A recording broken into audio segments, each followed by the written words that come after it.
यमुनानगर में सीता अपने बेटे कुशल के साथ रहती थी। बेटे कुशल के बड़े हो जाने पर वो उसकी शादी पास ही के गांव की एक लड़की खुशी से करवा देती है। बहू, तू जैसी खूबसूरत बहू तो इस पूरी सोसाइटी में किसी की नहीं।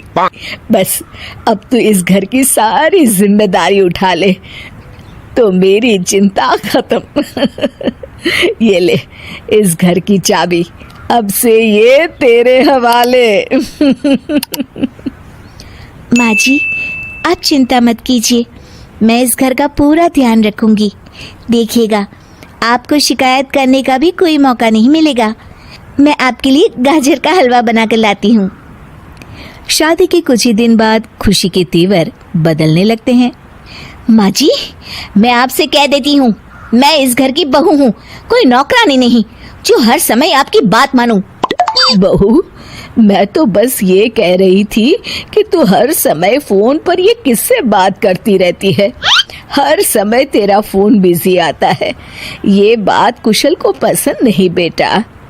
हाँ हाँ, मेरी तो हर बात सबको बुरी ही लगती है। अब शादी को कई महीने बीत चुके हैं, मगर खुशी कभी भी खुश नहीं रह पाती और वो अपने पति और सास से भी हमेशा झगड़ती रहती है। असल में शादी से पहले उसका एक प्रेमी होता है, गोविंद। वो उससे आज भी छुप छुप कर मिलती है।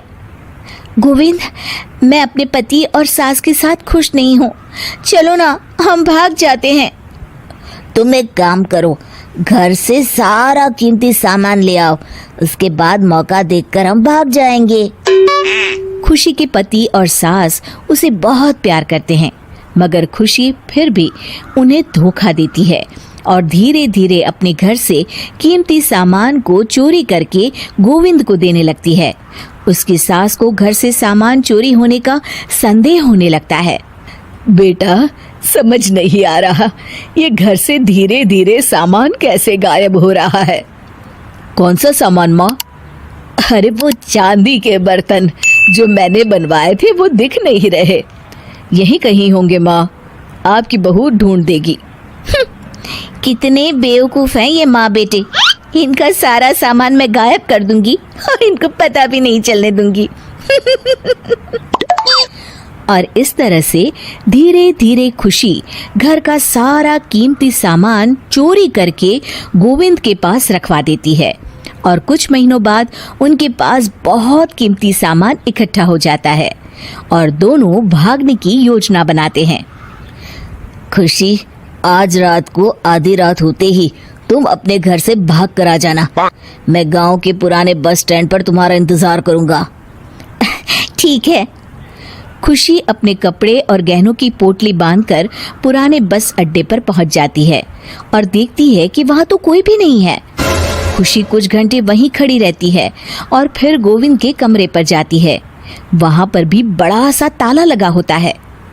हे भगवान, कहीं गोविंद मुझे धोखा देकर भाग तो नहीं गया। अब मैं क्या करूंगी? खुशी फूट फूट के रो रही होती है।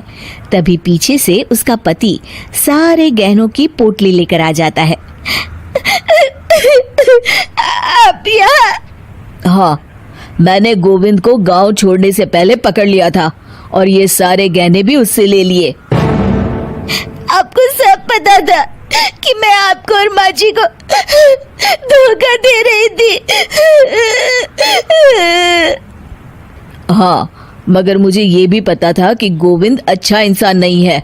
अगर मैं तुमको समझाता तो तुम कभी नहीं समझ पाती, इसलिए मैं चाहता था कि तुम्हारी आंखें खुद खुले।